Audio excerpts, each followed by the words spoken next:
Hello and welcome to A6 Battlerite. So I was playing Varesh the other day on my stream, and a lot of people were asking me what Battlerites I take, why I take them, and how I play Varesh, because they either don't know how Varesh works or how his combos do. So this is the build I use.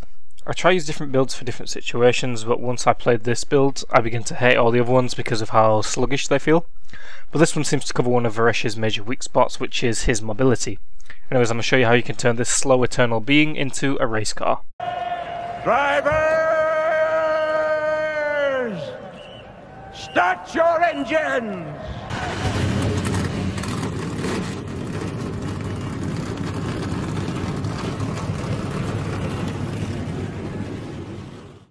All jokes aside though, there's a known theory out there that Varesh is one of the most difficult characters out there to play, and the main drawback people bring up about Varesh is his mobility. Now in a game where mobility is so important, since every ability is aimed and most characters have a jump, a dash or an iframe to dodge AoE abilities, Varesh doesn't, not without energy anyways. But what if I told you he was potentially one of the most mobile and hard to lock down characters if you play him with the correct Battlerites? He's a high skill, high reward character, and you've got to be good at dodging projectiles, have good positioning and use your counter well to succeed.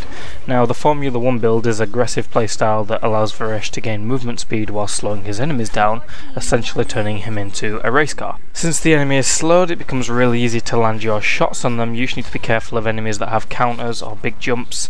That's why he's really good at hunting down supports or other characters like the range characters. Now with his inhibitor, it gives him an attack buff of 15% and increases his movement speed, so he can shield himself, deal more damage and chase those fleeing opponents, usually winning 1v1 trades. Now the slow is super effective on melee characters because Varesh can keep on slowing them while he stays out of arm's reach, dealing 14 damage a shot, and if you hit them with your judgment debuff, his corruption shots will then do 17 damage a shot. Plus if you pop your inhibitor within close range of enemies who have the blue debuff on them, you'll slow them while also reapplying the debuff. So what's the general tactic with this guy? Well, he's not a silence build. He can still silence if needed, but his main strength comes from the build firing his corruption shot. So usually when a match starts I try to single out the range character with the least mobility. So in this case I chase down Alicia. I try land a left click followed by a shatter, which is his E ability, consuming the debuff, reapplying it and slowing her. I then go ahead and close the distance and land more shots on her, but they usually end up popping their mobility.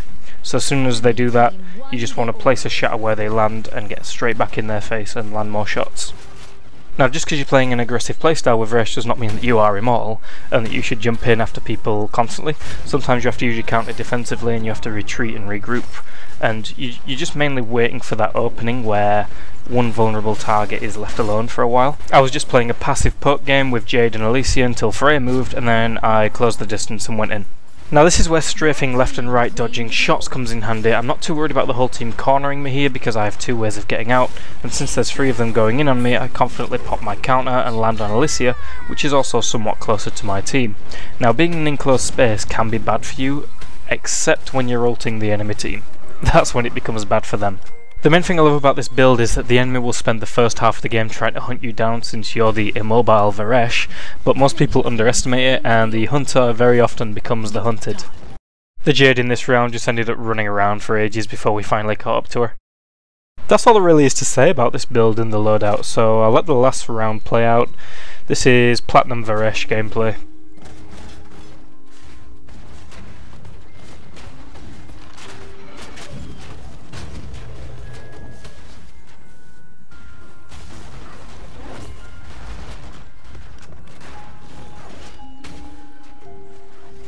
Your team won the orb.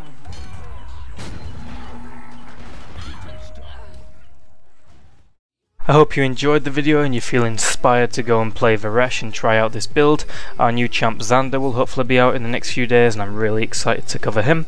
So I'll most likely be doing a live stream upon release with him, as it will still be too early to kind of dish out a guide for him until I've learned everything about him. So I'll probably make one of those after I've played him for a few days.